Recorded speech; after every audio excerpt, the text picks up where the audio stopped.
Hello everyone, once again welcome back to my YouTube channel. ഇന്നത്തെ വീഡിയോയിലൂടെ നിങ്ങളുമായി share ചെയ്യാൻ പോകുന്നത് നിങ്ങൾ സ്നേഹിക്കുന്ന വ്യക്തിയുമായിട്ടോ അല്ലെങ്കിൽ നിങ്ങളുടെ ലൈഫ് പാർട്ട്ണറുമായിട്ടോ ഉള്ള റിലേഷൻഷിപ്പ് കുറെ കൂടി ഡീപ്പൺ ചെയ്യണമെന്ന് നിങ്ങൾ ആഗ്രഹിക്കുന്നുണ്ടെങ്കിൽ അവരുമായിട്ടുള്ള ആ ഒരു റിലേഷൻഷിപ്പ് ബോണ്ട് കുറെ കൂടി സ്ട്രെങ്തൻ ചെയ്യണമെന്നുണ്ടെങ്കിൽ നിങ്ങൾക്ക് അതിന് വേണ്ടിയിട്ട് ചെയ്യാൻ കഴിയുന്ന കുറച്ച് കാര്യങ്ങളുണ്ട്. എന്തൊക്കെയാണെന്നുള്ളത് നോക്കാം. കോൺഷ്യസ് ആയിട്ട് നമ്മൾ ഓരോ കാര്യങ്ങൾ ചെയ്യുന്ന സമയത്ത് ഇതൊന്ന് ജസ്റ്റ് ഒന്ന് ശ്രദ്ധിക്കുകയാണെങ്കിൽ അവരുമായിട്ടുള്ള ആ റിലേഷൻഷിപ്പ് കുറെ കൂടി നല്ല രീതിയിൽ ഹെൽത്തിയായി മുന്നോട്ട് കൊണ്ടുപോകാൻ കഴിയും. വീഡിയോയിലേക്ക് പോകുന്നതിന് മുൻപായി നിങ്ങളുടെ റിലേഷൻഷിപ്പിൽ നിങ്ങൾ ഏതെങ്കിലും രീതിയിലുള്ള ഇഷ്യൂസ് ഫേസ് ചെയ്യുന്നുണ്ടെങ്കിൽ അതിനൊരു പ്രോപ്പർ സൊല്യൂഷൻ, ഒരു ഗൈഡൻസ് വേണമെന്ന് ആഗ്രഹിക്കുന്നുണ്ടെങ്കിൽ മുകളിൽ കാണുന്ന നമ്പറിലേക്ക് കോൺടാക്ട് ചെയ്യാവുന്നതാണ്.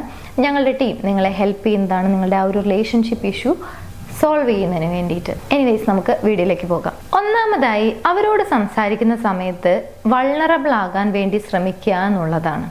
പല ആളുകൾക്കും ഇത് ബുദ്ധിമുട്ടുള്ള ഒരു കാര്യമായിരിക്കും. അതല്ലെങ്കിൽ നമ്മൾ അത്രയും ക്ലോസ് ആയിട്ടുള്ള, നമുക്ക് അത്രയും കംഫർട്ട് സോൺ ആണെന്ന് വിശ്വസിക്കുന്ന, കരുതുന്ന ആളുകളുമായിട്ട് ഷെയർ ചെയ്യുന്ന കാര്യങ്ങളുണ്ടായിരിക്കാം. അത് നമ്മുടെ ഇൻസെക്യൂരിറ്റീസ് ആയിരിക്കാം, അല്ലെങ്കിൽ നമ്മുടെ ചില ഭയം, ഫിയേഴ്സ് ആയിരിക്കാം, അല്ലെങ്കിൽ നമ്മൾ ഏറ്റവും കൂടുതൽ നേടണമെന്നൊക്കെ ആഗ്രഹിക്കുന്ന നമ്മുടെ ഡിസയേഴ്സ് അല്ലെങ്കിൽ ഗോൾസ് ആൻഡ് ഡ്രീംസ് ഒക്കെ ആയിരിക്കാം. ഇങ്ങനെയുള്ള കാര്യങ്ങൾ നിങ്ങൾ സ്നേഹിക്കുന്ന വ്യക്തിയുമായിട്ട് അല്ലെങ്കിൽ നിങ്ങൾ ആരുമായിട്ടുള്ള റിലേഷൻഷിപ്പ് ആണോ കുറെ കൂടി ഡീപ്പൺ ചെയ്യണമെന്ന് ആഗ്രഹിക്കുന്നത് അവരുമായി ഷെയർ ചെയ്യുന്ന സമയത്ത് അവരിൽ ഉണ്ടാകുന്ന ഒരു സ്വാഭാവികമായിട്ടുള്ള ഒരു തോട്ടാണ് അവർ വളരെയധികം ഇമ്പോർട്ടൻ്റ് ആയിട്ടുള്ള അല്ലെങ്കിൽ അവരുടെ ലൈഫിൽ വളരെ ഇമ്പോർട്ടൻ്റ് ആയിട്ടുള്ള കാര്യങ്ങളൊക്കെ എന്നോട് ഷെയർ ചെയ്യുന്നുണ്ട് എന്നുള്ളൊരു തോന്നൽ. സ്വാഭാവികമായിട്ടും വൾണറബിൾ ആണ് എന്നുള്ളൊരു കാര്യം അവർക്ക് മനസ്സിലാകും എന്നുള്ളതാണ്. സോ കുറെ കൂടി ഇൻറ്റിമേറ്റ് ആവുന്നതിന് വേണ്ടിയിട്ട് അല്ലെങ്കിൽ റിലേഷൻഷിപ്പിലെ ആ ഒരു അടുപ്പം നിലനിർത്തുന്നതിന് വേണ്ടിയിട്ട് വൾണറബിൾ ആവുക എന്നുള്ളതാണ്. അല്ലെങ്കിൽ നിങ്ങൾക്ക് ഷെയർ ചെയ്യണമെന്ന് നിങ്ങൾ ആഗ്രഹിക്കുന്ന എന്നാൽ മറ്റുള്ള ആളുകളോടൊന്നും ഷെയർ ചെയ്യാത്ത, നിങ്ങൾ വിശ്വാസയോഗ്യമാണ് അല്ലെങ്കിൽ നിങ്ങൾക്ക് അത്രയും കംഫർട്ട് സോൺ ആണ് എന്ന് വിശ്വസിക്കുന്ന ആളുകളുമായിട്ട് ഷെയർ ചെയ്യുന്ന കാര്യങ്ങളുണ്ടായിരിക്കും. അങ്ങനെയുള്ള കാര്യങ്ങൾ അവരുമായിട്ട് ഷെയർ ചെയ്യാൻ ശ്രമിക്കുക. രണ്ടാമതായി ആക്റ്റീവ് ലിസണിങ് പ്രാക്ടീസ് ചെയ്യുക എന്നുള്ളതാണ്. അവർ നിങ്ങളോട് സംസാരിക്കുന്ന സമയത്ത് അവർ പറയുന്ന കാര്യങ്ങൾ കേൾക്കാൻ വേണ്ടി ട്രൈ ചെയ്യുക, ലിസൺ ചെയ്യുക എന്നുള്ളതാണ്. ലിസൺ ചെയ്യുന്നതിൻ്റെ കൂട്ടത്തിൽ തന്നെ അവരെ മനസ്സിലാക്കാൻ, അവരെ അണ്ടർസ്റ്റാൻഡ് ചെയ്യാൻ കൂടി ശ്രമിക്കണം. പലപ്പോഴും ഞാൻ ലിസൺ ചെയ്യാറുണ്ട്, അവർ പറയുന്ന കാര്യങ്ങളൊക്കെ ഞാൻ ലിസൺ ചെയ്യാറുണ്ട് എന്ന് പറയുന്ന ഒരുപാട് വ്യക്തികളുണ്ട്. ബട്ട് സ്റ്റിൽ അവർക്ക് അവരുമായിട്ടുള്ള റിലേഷൻഷിപ്പ് മെയിൻറ്റെയിൻ ചെയ്യാത്തതിൻ്റെ ഒരു റീസൺ എന്ന് പറയുന്നത് അവിടെ ലിസണിങ് നടക്കുന്നുണ്ടായിരിക്കും, പക്ഷേ ഓപ്പോസിറ്റ് നിൽക്കുന്ന വ്യക്തിയെ മനസ്സിലാക്കുന്നുണ്ടായിരിക്കില്ല. അവരൊരുപാട് കാര്യങ്ങൾ പറയുന്ന സമയത്ത് ഒക്കെ കേൾക്കുന്നുണ്ടായിരിക്കും, പക്ഷേ പിന്നീട് അത് മറന്നു പോകുന്നതോ അല്ലെങ്കിൽ അവരെ ആ പറഞ്ഞ കാര്യങ്ങളിൽ നിന്നും അവരെ മനസ്സിലാക്കാനുള്ള ഒരു ശ്രമം കൂടി അവിടെ നടക്കണം എന്നുള്ളതാണ്. നിങ്ങളൊരു കാര്യം ഓപ്പോസിറ്റ് നിൽക്കുന്ന വ്യക്തിയോട് പറയുന്നുണ്ടെങ്കിൽ അത് അവർ മനസ്സിലാക്കണം എന്നുള്ള ഒരു ആഗ്രഹം കൂടി അതിനകത്ത് ഉണ്ടായിരിക്കും. സോ നിങ്ങൾ ഇഷ്ടപ്പെടുന്ന വ്യക്തിയുമായിട്ട് അല്ലെങ്കിൽ നിങ്ങൾ ആരുമായിട്ടാണോ ആ ഒരു സ്ട്രോങ് ആയിട്ടുള്ള ബോണ്ട് ഉണ്ടാക്കണമെന്ന് ആഗ്രഹിക്കുന്നത് ആ വ്യക്തിയുമായി കമ്മ്യൂണിക്കേറ്റ് ചെയ്യുന്ന സമയത്ത് അവരെ ലിസൺ ചെയ്യാൻ വേണ്ടി ട്രൈ ചെയ്യാം. അറ്റ് ദ സെയിം ടൈം അവർ പറയുന്ന കാര്യങ്ങൾ മനസ്സിലാക്കാൻ കൂടി ശ്രമിക്കുന്നത് നല്ലതായിരിക്കും. ഇനി മൂന്നാമതായി ഒരു ഡീപ്പ് കണക്ഷൻ ഉണ്ടാകണമെന്നുണ്ടെങ്കിൽ നമ്മുടെ കമ്മ്യൂണിക്കേഷനിൽ നമ്മൾ ഒഴിവാക്കേണ്ട ഒരു പ്രധാനപ്പെട്ട കാര്യമുണ്ട്. അതാണ് ഡിഫെൻസീവായിട്ട് നമ്മൾ കമ്മ്യൂണിക്കേറ്റ് ചെയ്യുന്നുണ്ടെങ്കിൽ അല്ലെങ്കിൽ ഒരു ഡിഫെൻസീവായ രീതിയിലാണ് നമ്മൾ സംസാരിക്കുന്നത് എന്നുണ്ടെങ്കിൽ അത് ഒഴിവാക്കുക എന്നുള്ളതാണ്. ഡിഫെൻസീവായിട്ട് എന്നുള്ളത് കൊണ്ട് ഇവിടെ ഉദ്ദേശിക്കുന്നത് നമ്മൾ എന്ത് പറഞ്ഞു കഴിഞ്ഞാലും ഓപ്പോസിറ്റ് നിൽക്കുന്ന വ്യക്തി അതങ്ങനെയല്ല, അതിങ്ങനെയാണ്, അല്ലെങ്കിൽ അത് ശരിയല്ല, ഇതാണ് ശരി എന്നൊക്കെ പറഞ്ഞുകൊണ്ട് അല്ലെങ്കിൽ നമ്മളെ പറയാൻ അനുവദിക്കാത്ത രീതിയിൽ അല്ലെങ്കിൽ നമ്മൾ എന്താണോ പറഞ്ഞു വരാൻ ശ്രമിക്കുന്നത് അത് പൂർണ്ണമാക്കാൻ നമ്മളെ അനുവദിക്കാത്ത രീതിയിൽ ഇടയിൽ കയറി സംസാരിക്കുക, അല്ലെങ്കിൽ നമ്മൾ പറഞ്ഞ കാര്യത്തിനെ ഡൈവേർട്ട് ചെയ്തുകൊണ്ട് സംസാരിക്കുക, ഇങ്ങനെയൊക്കെയുള്ള കാര്യങ്ങൾ ഉണ്ടായിരിക്കും. അല്ലെങ്കിൽ നമ്മൾ പറയുന്നതെല്ലാം തെറ്റാണ്, അതൊന്നും ശരിയല്ല എന്ന രീതിയിലൊക്കെ ഉള്ള ഒരു കമ്മ്യൂണിക്കേഷൻ, അത് ഡിഫെൻസീവായ രീതിയിൽ കമ്മ്യൂണിക്കേറ്റ് ചെയ്യുന്ന ഒരു രീതിയാണ്. സ്വാഭാവികമായിട്ടും ഇങ്ങനെ എല്ലായ്പ്പോഴും ഇങ്ങനെ ഡിഫെൻസീവായിട്ടാണ് കമ്മ്യൂണിക്കേറ്റ് ചെയ്യുന്നത് എന്നുണ്ടെങ്കിൽ അവരോട് പിന്നീട് എന്തെങ്കിലും ഒരു കാര്യം പറയാൻ നമുക്ക് ഒരു ഇഷ്ടക്കേടുണ്ടായിരിക്കും. അല്ലെങ്കിൽ അതെന്തിനാണ് പറയുന്നത്, എപ്പോഴും നെഗറ്റീവ് സൈഡ് മാത്രമേ അവർ പറയുള്ളൂ, അല്ലെങ്കിൽ പറഞ്ഞു കഴിഞ്ഞാൽ തന്നെ അത് മനസ്സിലാക്കാനുള്ള ഒരു ശ്രമം പോലും അവർ നടത്തില്ല എന്നൊക്കെ കരുതിക്കൊണ്ട് പലപ്പോഴും പറയാതിരിക്കാൻ ശ്രമിക്കുമെന്നുള്ളതാണ് ഈ ഒരു സ്വഭാവം ഉണ്ടെങ്കിൽ. സോ റിലേഷൻഷിപ്പിൽ ഒരു സ്ട്രോങ് ആയിട്ടുള്ള ഒരു ബോണ്ട് വേണമെന്ന ആഗ്രഹമുണ്ടെങ്കിൽ ഇങ്ങനെയുള്ള ഡിഫെൻസീവ് കമ്മ്യൂണിക്കേഷൻ ഒഴിവാക്കാൻ ശ്രമിക്കുന്നത് നല്ലതായിരിക്കും. Next one, apologise and forgiveness. ഇത് രണ്ടും ഒരു റിലേഷൻഷിപ്പിൽ വളരെ ഇമ്പോർട്ടൻ്റ് ആയിട്ടുള്ള ഒരു കാര്യമാണ്. നിങ്ങളുടെ ലൈഫിൽ നിലവിലെ ഏത് റിലേഷൻഷിപ്പ് എടുത്ത് നോക്കിക്കഴിഞ്ഞാലും നിങ്ങൾക്ക് മനസ്സിലാക്കാൻ സാധിക്കും ഈ രണ്ട് കാര്യങ്ങൾക്ക് ഒരു റിലേഷൻഷിപ്പിൽ വളരെയധികം പ്രാധാന്യമുണ്ട് എന്നുള്ളത്. ഇനി നമ്മുടെ വളരെ അടുത്ത ഒരു സുഹൃത്ത് അല്ലെങ്കിൽ നമ്മുടെ ഫാമിലി മെമ്പേഴ്സിൽ ഏതെങ്കിലും ഒരു വ്യക്തി എടുത്തു നോക്കൂ.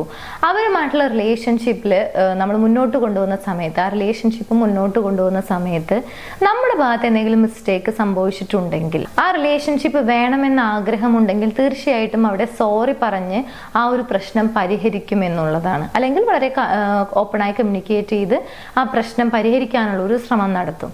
ഇനി അതുപോലെ തന്നെ അവർ ഏതെങ്കിലും രീതിയിലുള്ള വാക്കുകൾ പറയുകയോ അല്ലെങ്കിൽ എന്തെങ്കിലും പ്രവൃത്തികൾ നമ്മളെ ബുദ്ധിമുട്ടിപ്പിച്ചു അല്ലെങ്കിൽ വിഷമിപ്പിച്ചു എന്നുണ്ടെങ്കിൽ കൂടി നമുക്ക് ആ റിലേഷൻഷിപ്പ് ഇമ്പോർട്ടൻ്റ് ആണ്, അല്ലെങ്കിൽ ആ വ്യക്തി നമുക്ക് ഇമ്പോർട്ടൻ്റ് ആണ് എന്നുണ്ടെങ്കിൽ അവരോട് ക്ഷമിക്കാൻ, അവരോട് ഫോർഗീവ് ചെയ്യാൻ തയ്യാറാകും എന്നുള്ളതാണ്. ഇതുപോലെ തന്നെ ഇമ്പോർട്ടൻ്റ് ആയിട്ടുള്ള ഒരു കാര്യമാണ്, നിങ്ങൾ സ്നേഹിക്കുന്ന വ്യക്തിയാണെങ്കിലും നിങ്ങളുടെ ലൈഫ് പാർട്ട്ണർ ആണെങ്കിലും അവിടെ അപ്പോളജി ചെയ്യുക അല്ലെങ്കിൽ ഫോർഗീവ്നെസ് എന്ന് പറയുന്ന ഒരു കാര്യത്തിന് വളരെയധികം ഇമ്പോർട്ടൻസ് ഉണ്ട്. അപ്പോൾ ലെറ്റ് ഇറ്റ് ഗോ ചെയ്യുക. പല കാര്യങ്ങളും നമ്മൾ ലെറ്റ് ഇറ്റ് ഗോ ചെയ്യേണ്ടതായിട്ട് വരും, അവിടെ കോംപ്രമൈസ് ചെയ്യേണ്ടതായിട്ട് വരും, അല്ലെങ്കിൽ അഡ്ജസ്റ്റ് ചെയ്യേണ്ടതായിട്ട് വരും. At the same time mistake പറ്റിക്കഴിഞ്ഞാൽ അതിൻ്റെ റെസ്പോൺസിബിലിറ്റി ഏറ്റെടുക്കുക, സോറി പറയുക, ഇങ്ങനെയുള്ള കാര്യങ്ങളൊക്കെ വളരെ നാച്ചുറൽ ആയിട്ട് റിലേഷൻഷിപ്പിൽ സംഭവിക്കുന്ന ഒരു കാര്യമാണ്. റിലേഷൻഷിപ്പിലുള്ള ഒരു വ്യക്തിയാണെന്നുണ്ടെങ്കിൽ ഈ പറഞ്ഞ രണ്ട് കാര്യങ്ങൾക്കും ഇമ്പോർട്ടൻസ് ഉണ്ട് എന്നുള്ളത് മനസ്സിലാക്കാൻ സാധിക്കും.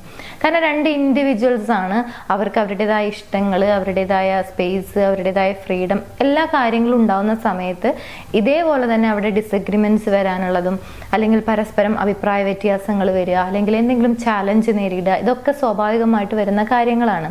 സോ ഇതൊക്കെ ഹെൽത്തിയായി പരിഹരിക്കാനുള്ള ഒരു മാർഗം എന്ന് പറയുന്നത് ഫോർഗീവ് ചെയ്യുക, അതുപോലെ തന്നെ ആക്സെപ്റ്റ് ചെയ്യുക, മനസ്സിലാക്കുക, and at the same time sorry പറയുക. ഇതൊക്കെ ഇമ്പോർട്ടൻ്റ് ആയിട്ട് വരുന്ന കാര്യങ്ങളാണ്. സോ അപ്പോളജൈസ് ചെയ്യുക, അതുപോലെ തന്നെ ഫോർഗീവ് ചെയ്യുക. ഈ രണ്ട് കാര്യങ്ങളും നിങ്ങൾക്ക് പ്രൊവൈഡ് ചെയ്യാൻ സാധിക്കുന്നുണ്ടെങ്കിൽ, അല്ലെങ്കിൽ ഈ രണ്ട് കാര്യങ്ങളും, ഈ രണ്ട് ക്വാളിറ്റീസും നിങ്ങൾക്കുണ്ടെങ്കിൽ ആ വ്യക്തിയുമായിട്ടുള്ള റിലേഷൻഷിപ്പ് നിങ്ങൾക്ക് കുറെ കൂടി സ്ട്രോങ് ആക്കാൻ സാധിക്കും, അല്ലെങ്കിൽ ഡീപ്പൺ ചെയ്യാൻ സാധിക്കും എന്നുള്ളതാണ്. നെക്സ്റ്റ് ഇമ്പോർട്ടൻ്റ് ആയിട്ടുള്ള മറ്റൊരു കാര്യമാണ് സപ്പോർട്ട് ഈച്ച് അതേഴ്സ് ഗ്രോത്ത്. അവരുടെ ഗോൾസ് അച്ചീവ് ചെയ്യുന്നതിലായിരിക്കാം, അല്ലെങ്കിൽ പേഴ്സണൽ ഗ്രോത്തിലായിരിക്കാം. ഇങ്ങനെ പരസ്പരം സപ്പോർട്ട് ചെയ്യുന്നുണ്ടെങ്കിൽ, പരസ്പരം എൻകറേജ് ചെയ്യുന്നുണ്ടെങ്കിൽ അത് പോസിറ്റീവായിട്ടുള്ള ഒരു ക്വാളിറ്റിയാണ്. കാരണം സ്നേഹിക്കുന്ന വ്യക്തി അല്ലെങ്കിൽ ലൈഫ് പാർട്ട്ണർ എപ്പോഴും ആ ഒരു എൻകറേജ്മെന്റ് അല്ലെങ്കിൽ സപ്പോർട്ടായി നിൽക്കണം എന്ന് ആഗ്രഹിക്കുന്ന ആളുകളാണ് മിക്ക ആളുകളും.